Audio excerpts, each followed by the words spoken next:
Mor Sylla, le secrétaire général adjoint de la section PS de Niakhène, donc responsable social du Parti socialiste ici à Niakhène. Ñu ngi remercier maire di remercier la presse xëy na am na lu mu leeral mais am na loo xam ne ñun ñoo ko war a leeral parce qu'on a été surpris de lire au début de l'article que c'est le responsable socialiste de Niakhène qui a parlé. Or, comme vous le voyez, c'est moi ici présent avec d'autres conseillers responsables du Parti socialiste ici à Niakhène. Donc loolu mu leer ñu dindi ko mu leer xam ne keneen moo wax mais du responsable socialiste bu Niakhène. Suñu parti le Parti socialiste dafa nekk en coalition avec l'APR dans le cadre du Benno Bokk Yaakaar ici à Niakhène depuis 2013 parce que avant ci élection ci deuxième tour bi en 2012 lañu nekkoon en coalition mais coalition fii à Niakhène bi mu dëgëree dëggantaan mooy bi ñuy préparer élection municipale yi ànd campagne ànd def lépp ànd gagné ànd aussi di gérer ici à Niakhène ñoo am ay conseils au niveau du conseil municipal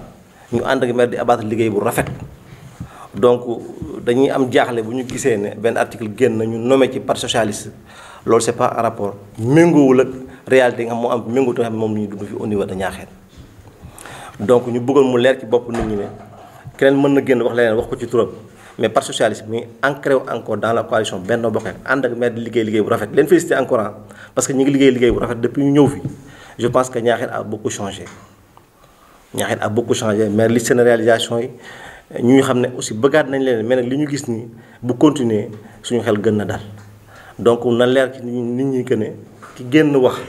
du responsable socialiste. Le Parti socialiste est dans la coalition ancré dans la coalition ànd ak maire di liggéey te nous sommes comptables de ce bilan là et de c'est un bilan satisfaisant boo xam ne bëgg nañ ko améliorer bu soobee yàlla. C'est ça que je voudrais leeral ko je suis pas là pour répondre à une personne wala quoi que ce soit mais c'est juste vous dire que nous sommes du Parti socialiste nous sommes responsables du Parti socialiste avec des conseils qui sont dans le conseil municipal et on travaille en parfaite collaboration avec l'APR dans le cadre du Benno Bokk Yaakaar. asalaamaaleykum mbooloo mi maa ngi leen di nuyu kenn ku nekk turam ak santam man maa ngi tudd Serigne Dieng di président comité santé bu xawlu. kon bu ma déggee ñu wax ni Niakhène benn poste de santé la am damay laajte ban Niakhène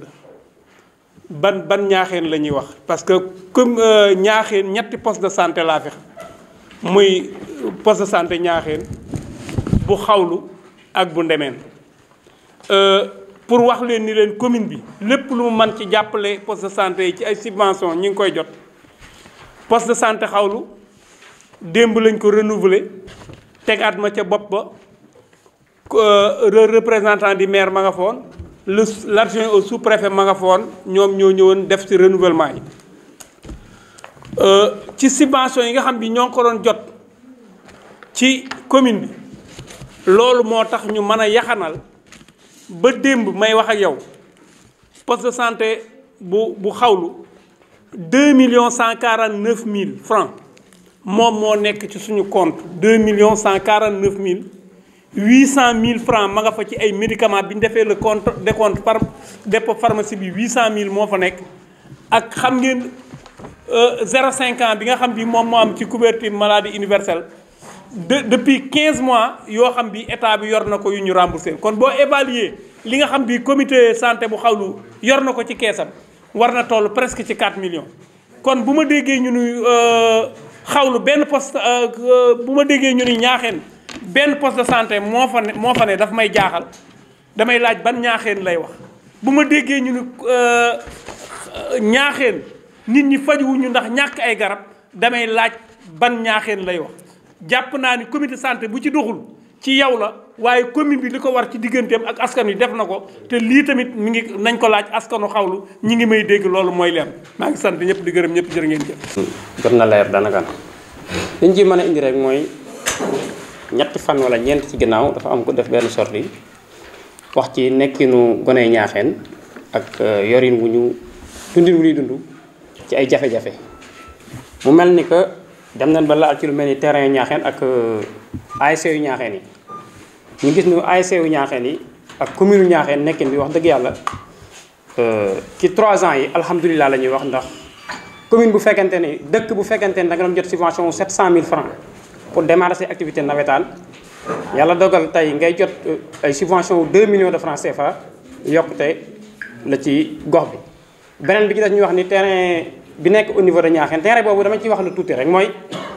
alhamdulilah bi ñu amee fu ñu def stade municipal ndax bi ñu indee stade municipal bi